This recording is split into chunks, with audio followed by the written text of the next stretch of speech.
What is going on, ladies and gentlemen? This is JC back with another episode of JC's Fight Stance. Woke up this morning and I feel like I do the best podcast when I have a spontaneous feeling to record something that's weighing heavily on my mind and uh, looking through some MMA fighting articles this morning. There was something that sparked my interest, and I said, you know what? I need to hop on the mic and I need to talk about this. But I'm going to talk about a few things first. We obviously have UFC Moscow coming up. Just some MMA thoughts that are on my mind. Talk a little personal stuff with you guys. Uh, it is one cloudy Friday morning here in Maryland. We were supposed to get some of this hurricane coming through, and it looks like we're just getting a lot of cloudiness. But if you guys are down there in the Carolina area, make sure you stay safe. I'm not sure if the hurricane has made landfall yet. I am not a Weather Channel watcher, but just stay safe if you're in that area. Just to let you guys in on something that's been going on. So I have this room in my basement that myself and Flex have decided to turn into a full-on podcast studio.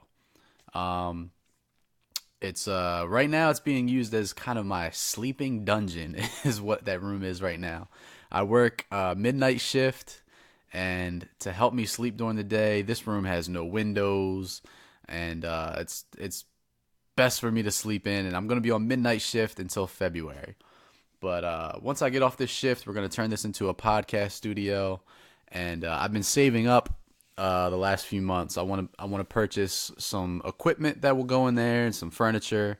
Um, it's gonna be beautiful. It's gonna have a real nice podcast desk in there with the most beautiful microphones money can buy, and TV up on the wall with a video camera in there. We're gonna move on to video, maybe do some fight companion style podcasts for you guys. It's going to be a good time. But I've been saving up for the equipment. I've been saving up for an iMac to stick in there, as well as a MacBook for myself.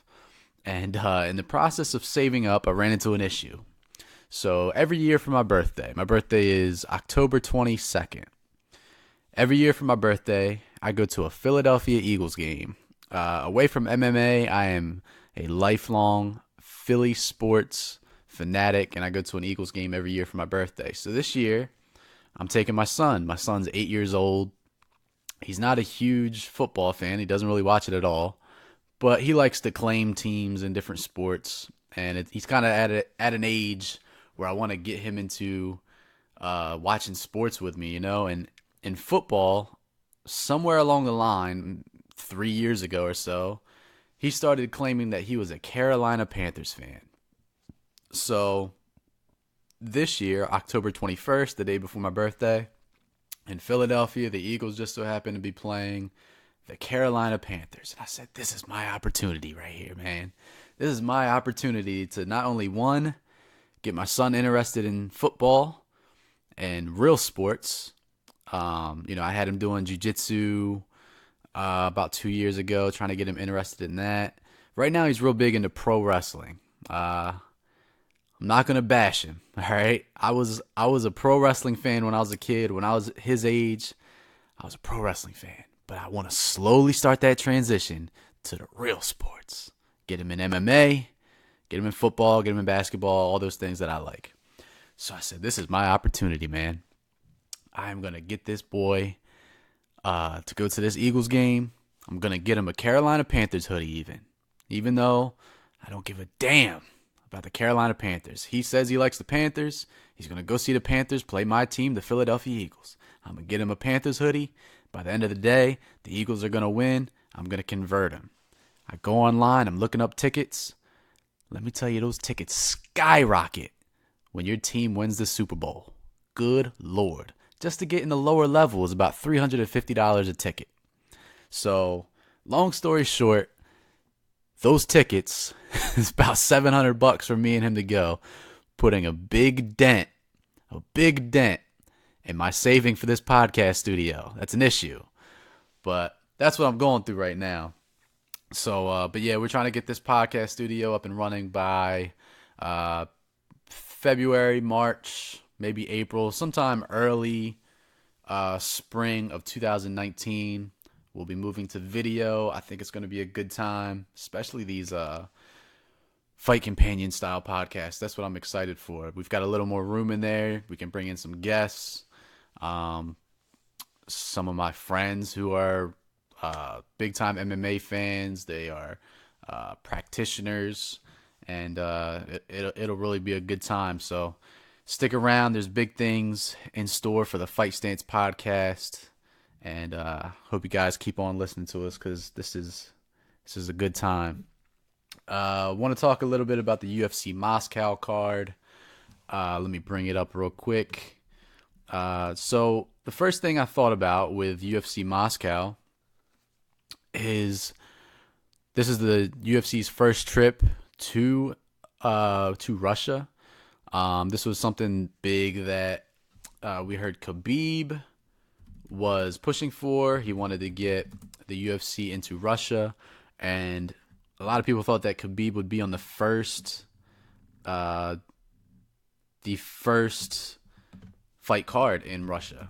UFC decided to go a different route, go with a smaller card, a fight pass card, and it's something that they do really to just see how well interest is generated for a new venue. So originally it was supposed to be Alexei Oleinik against Fabricio Verdum. As you all know, Verdum was hit with a 2-year suspension. What was that? Yesterday, the day before, sometime this week. Um, and before that came out, they replaced him with Mark Hunt.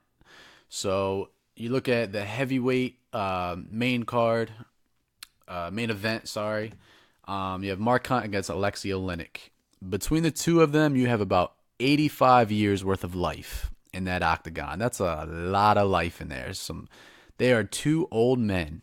Okay, how is this fight going to go? Well, Oleinik's going to try to take down Mark Hunt, and he's going to have a hell of a time. And Mark Hunt is going to blast Alexei Oleinik. I really don't see the fight going any other way. I'm not sure if it was his last fight, but Oleinik does not look good when he gets hit in the face. He is a bad bruiser. He gets cut really easy. He's going to be lumped up, and I don't see this going well for Alexei Oleinik. I don't like the matchup, but hey, who am I? Some other guys on the card. We've got old man Andrei Arlovsky against Shamil. I'm going to mess up that name. Abdur Rakimov.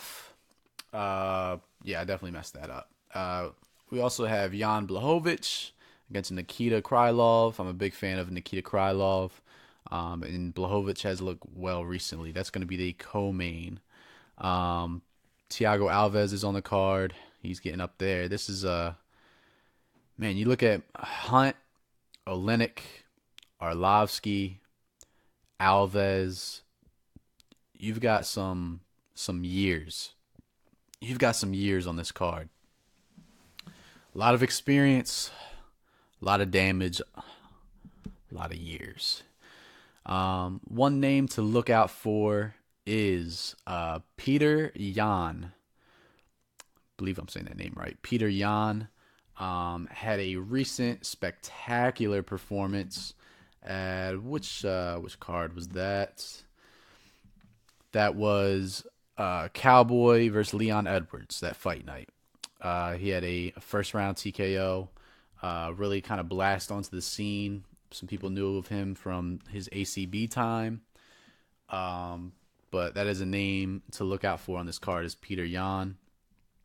Does anything else really stick out to me? I can't say it does. You think of names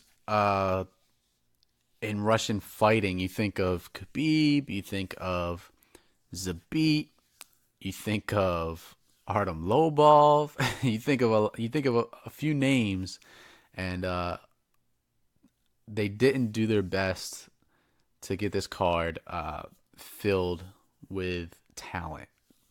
I will say there's talent. I'm not going to say there's not talent, but There's a reason why this is going to be on at 9 a.m. Eastern Standard Time on Fight Pass.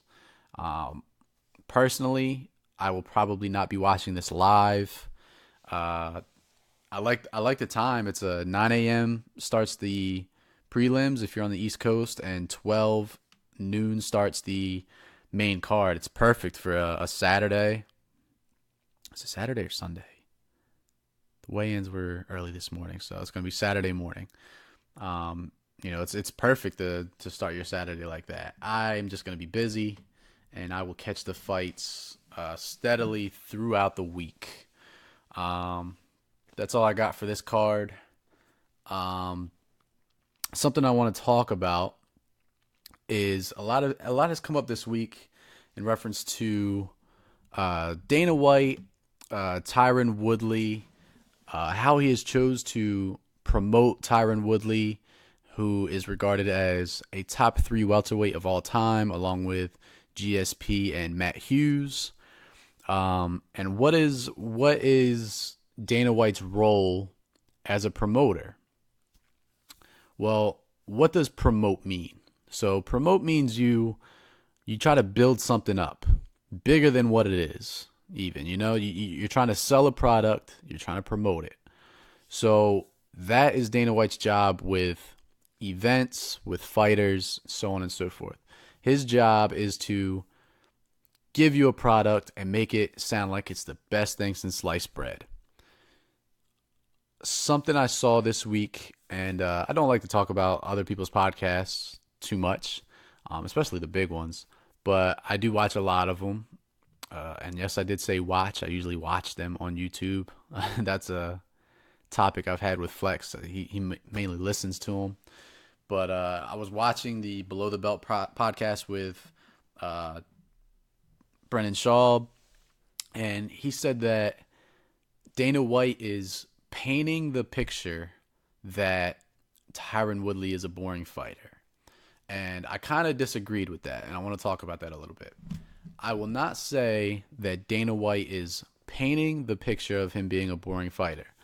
That notion kind of comes from Dana White's post-fight interviews. After Tyron Woodley fought against Damian Maia, he had a lot of bad things to say about the fight, about Tyron Woodley being a boring fighter, about there being the least strikes thrown in a title fight ever. And that scene is painting the picture that Tyron is a boring fighter. I don't think that's the case. I don't think that's the case because if anybody watched that fight live, you heard the crowd booing. The crowd didn't know what Dana White was thinking about that fight. That was the crowd's genuine opinion of what they were watching. They were booing because they were bored. It was a boring fight. If you went on social media after the fight, you got that same reaction. A lot of people said that was a boring fucking fight. They had not heard what Dana White's opinion was before they gave their own opinion. So I don't think that Dana White is necessarily painting the picture. He's reiterating what the common fan, the casual fan, the common fan, and even the diehards most of the time have thought about the fights that Tyron Woodley has put on in the recent past. So for him to say that he was painting the picture, I don't exactly agree with that. But what Dana White's role should be is to take Tyron Woodley and to change that negative opinion of Tyron Woodley. If there's an opinion that Tyron Woodley is boring, if he's being booed, if he is being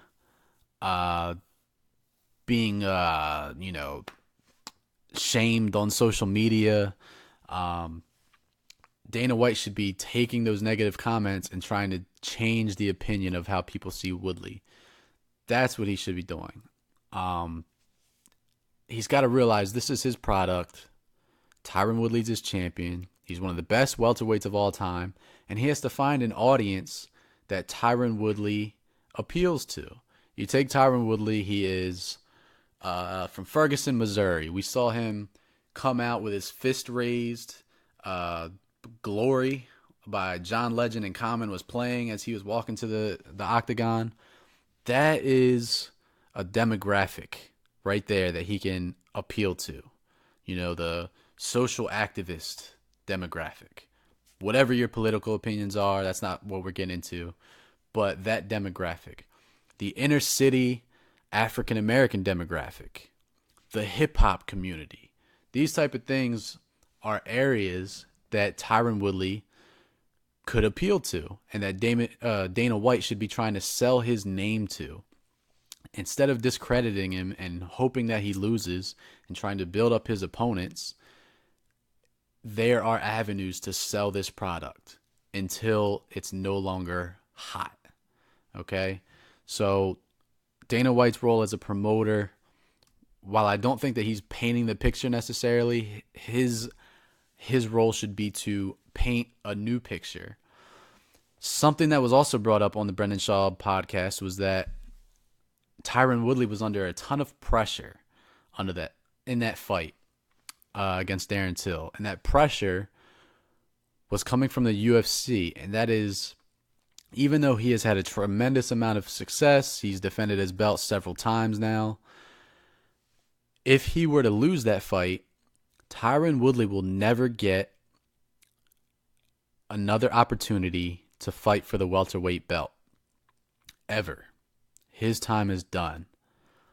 And that I agree with. For anybody listening out there, do you think that Tyron Woodley can lose his belt and Dana will give him another opportunity to win it? Whether it's, had he lost to Till, do you think he would have got a rematch against Till? If Covington comes along and beats him, do you think he's getting a rematch against Covington? Not even a rematch. Do you think that Woodley can go and win his next 2 or 3 fights and then be the name that is going to be brought up to fight for the belt again? I don't think so. I think that's a valid point. And what popped into my mind, and I'm also going to pull up some texts that I received from Flex last night. Let's go back a little bit. So I got a text last night, and this is from Flex. He says, do you think Stipe is so uninteresting that if requested, the UFC would consider releasing him? And it kind of brought me back to the point of Tyron Woodley. You know, he's not going to get another championship opportunity if he loses the belt. Stipe may already be in that position. What kind of hurdles does Stipe have to climb through in order for him to get another shot at the belt? You have the John Jones rumors of going to heavyweight. You have Brock Lesnar, who the UFC is waiting on. You have Curtis Blades, who is waiting in the wings. You have Derek Lewis. You have Volkov. These are all names that I think, despite what Stipe may do, he may go out there and just wreck shop. But these are all names that I think the UFC will consider giving a title shot before Stipe gets another chance at a title, because they don't feel that he's interesting. They don't feel that he sells himself enough. They don't feel that he sells enough pay-per-views, so on and so forth. And they're going to explore these other avenues before they give Stipe another chance. And I said, you know what? If I was Stipe, I said, and the timing was right, because I know this whole heavyweight Grand Prix in Bellator is now in the second round. But had the timing been right, and I was Stipe, I would have went to Bellator. I would have slapped some first responder sponsorship ads on my shorts, made bank, wrecked shop in that heavyweight tournament, and had Scott Coker praising my name and selling my name as the best heavyweight on the planet. And the best heavyweight on the planet is fighting for Bellator. That's what I would have done if I was Stipe. Because the treatment that he is going to get from the UFC is not going to be pretty. He's not going to get that championship opportunity. And to answer Flex's question, do I think that if Stipe requested the UFC to release him, would they do so? I think so. Because if you remember, before his last fight against DC, Stipe took a lot of time off. And that time off was related to some contract negotiations. He didn't think that he was being paid being compensated correctly for what his fame should bring him, what that title should bring him. And the UFC reworked his deal and gave him more money and made him happy. And now that he doesn't hold a belt, and now that he's not going to sell fights for them, now he's going to be considered overpaid. So would they cut him? They're not going to cut him. But if he asks for his release, or if his contract runs out, Stipe might move on to, I don't know if I want to say bigger things, but maybe better things. Which makes me move on to the next topic that made me want to record this podcast in the first place this morning. So I was browsing on MMAfighting.com this morning, and I came across an article about Jeff Neal. Now, if you guys watched UFC 228, Jeff Neal fought on the prelims. He fought against Camacho, and he had arguably the best finish of the entire card. He hit Camacho with a leg kick to the head, head kick, and put that man to sleep. And in my opinion, and I'm sure a lot of you guys share this opinion, that finish should have earned a bonus, performance bonus. The two performance bonuses, well, you had the fight of the night, which was Aldana and I can't remember, Pubalov, something like that. I destroyed her name just now. But the two females who fought on the Fight Pass prelims, they got the fight of the night bonus. They deserved it. The performance of the night bonuses went to Andrade and Tyron Woodley. Now, Andrade definitely deserved her 50K bonus. No doubt about it. That was a screaming knockout. It's possibly the best knockout, maybe the best finish that I've ever seen in the strawweight division. You just don't see that from the smaller females. Sometimes you get it from a 135-pound female, usually by a leg kick, though. Or, I'm sorry, a head kick. Not usually the overhand right that we saw from Andrade. So she definitely deserved her bonus. Tyron Woodley, while he had a magnificent performance, and on any other card, it probably would get a bonus. But you compare Tyron Woodley's finish with his Darce choke to what Jeff Neal did, and it's not in the same stratosphere. So Jeff Neal really got gypped out of some money. And the article that I read said that Jeff Neal actually works as a waiter in Dallas. He's a full-time waiter, punching the clock, receiving tips, waiter. In what other professional sport can you guys name that is as big as the UFC, that has a TV deal that was sold for over $4 billion and is now, according to Dana White, we don't know if this is true, but with this new TV deal, might be over $7 billion. They are on commercials, Modelo, Metro PCS, all these things. They are famous in their own right. What professional sport can you name that is as popular as the UFC? Do you know where the professional athletes that perform for that organization have to work a full-time job away from that sport? I'll wait. Where can you name that? The amount of time that these guys have to put into a training camp. Apparently Jeff Neal is going from his full-time job, closing the restaurant somewhere around midnight, going home, getting some sleep, waking up, training, going back to work. What sport can you name that's like that? Name me a professional basketball player, football player, baseball player, boxer, golfer, tennis player, anything. Name me one that has to work another full-time job to support himself, to pay for his training, to pay for his coaches, to pay for his manager, to pay for everything that is out there, to get on TV and perform as a professional athlete. Name me another sport. You can't do it. And it's just I know that MMA it's still a new sport. It's been around for 25 years. It's still evolving. Compared to other sports, it is a baby. It is still in its infancy. But they're making money now, okay? I went back and looked at I couldn't find what Jeff Neal made for this fight. I don't know if it's been released yet. If it has, leave it in the comments for me because I'm interested. So I went back and looked at his last fight, which was on the UFC Austin, which was Cowboy Cerrone against Yancy Medeiros. I went back to see what he made for that fight. He made $10K to show, $10K to win, and $3,500 from Reebok. So he was only guaranteed to make that night $13,500. After taxes, paying your manager, paying your trainer, paying everybody, it's nothing. It's nothing. He ended up with a 10K win bonus.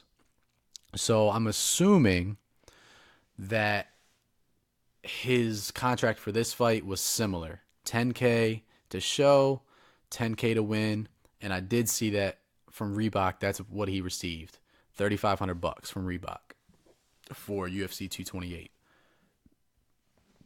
Excuse me. What other sport? What other sport, guys? That $50,000 was over twice what he probably walked away with that night. $50,000. That's huge. That's huge. And apparently he's right back to working at this restaurant. You know, we've seen some guys that have had to pull full-time jobs in the UFC to make ends meet. But in 2018, a lot of those guys that we've seen were, I don't know, 2005, 2010. This is 2018. The sport has evolved.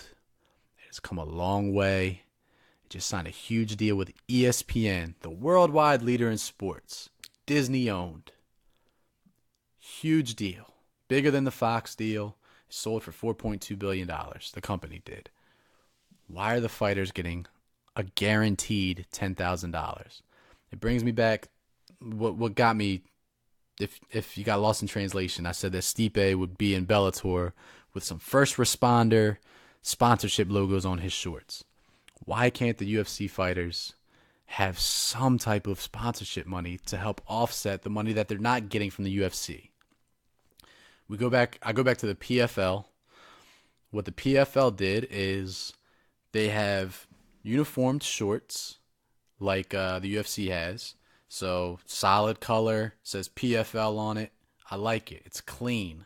But they're allowed to have 2 sponsorship logos on their shorts of their choice. One on the back, one on the front. Why can't the UFC do something similar? They can't have the banners anymore. Remember the fight banners that they used to hold up behind the fighter during the introductions? They can't have those anymore. They can't have the logos on their shorts. They can't hold whatever drink product in their hand they want during their octagon interview. They can't do any of that. They're losing out thousands of dollars. And you have guys like Jeff Neal fighting for a guaranteed $10,000.